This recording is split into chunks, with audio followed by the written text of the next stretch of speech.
Previso emergenza? Buongiorno. Sì, signora, gentilmente mi dà il suo numero di telefono? Il paziente è cosciente? Respira? Mi diceva che c'è un problema di sincope.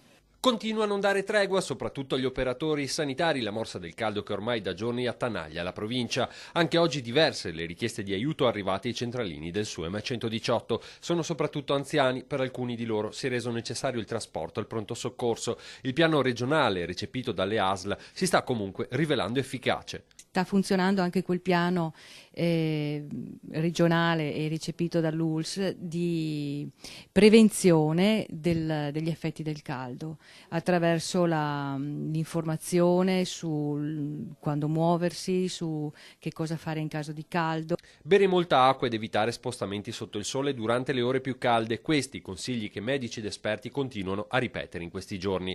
Nella giornata odierna è stato Castelfranco il comune nel quale si sono registrate le temperature più alte, con le colonnine che hanno sfiorato quota 38 gradi, non molto lontani dai livelli record dell'estate 2003. Ma quando si potrà tornare a respirare? Secondo gli esperti, tra un paio di giorni dovrebbe andare un po' meglio. Dobbiamo aspettare sostanzialmente le giornate tra venerdì e sabato. A che cosa sarà dovuta questo cambiamento di tendenza? Il fatto che si sta formando una perturbazione, un'area di bassa pressione sulla Francia che sta scalzando quello che era l'anticiclone nordafricano che aveva determinato questa ondata di calore.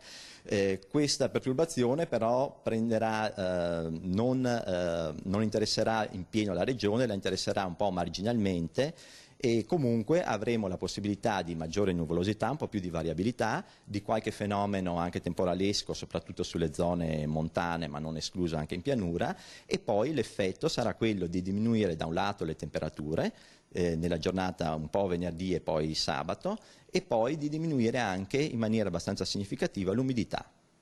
E ci sarà ventilazione?